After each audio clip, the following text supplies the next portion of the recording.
அடிப்படை உணவுப் பொருளான எண்ணெயில் கலப்படம் செய்வதை செய்தியாக்கச் சென்ற செய்தியாளர்கள் கடுமையாக தாக்கப்பட்டனர்.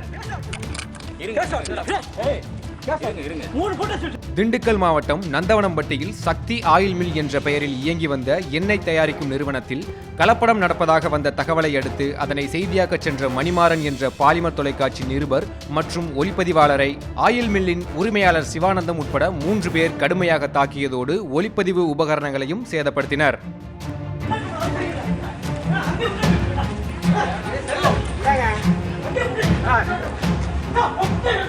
தகவலை அறிந்த திண்டுக்கல் பத்திரிகையாளர் மன்றம் மூலம் காவல்துறையில் புகார் அளிக்கப்பட்டு எண்ணெய் நிறுவன உரிமையாளர் சிவானந்தம் உட்பட 2 பேர் கைது செய்யப்பட்டனர்.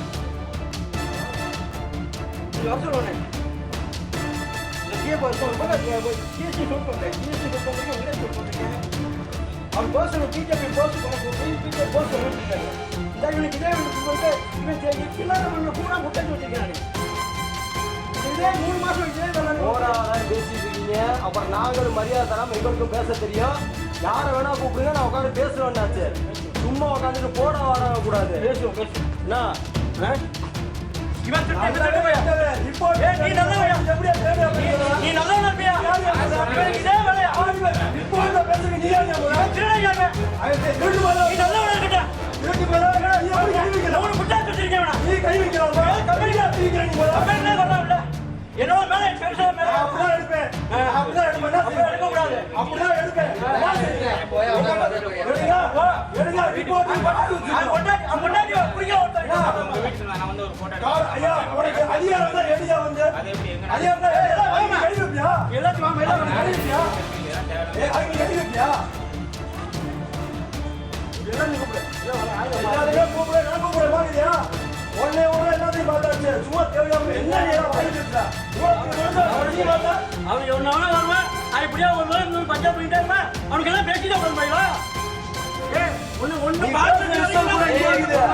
செய்தியாளர்களை தாக்கிய மற்றொரு நபரை காவல்துறை தேடி வருவதோடு கைது செய்யப்பட்டவர்கள் மீது 5 பிரிவுகளின் கீழ் வழக்கு பதிவு செய்யப்பட்டுள்ளது.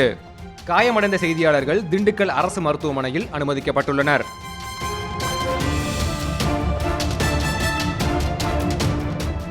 திண்டுக்கல்லில் இருந்து ராஜ்குமாருடன் அருண் மாணிக்கம், ரெட்பிக்ஸ் நியூஸ்.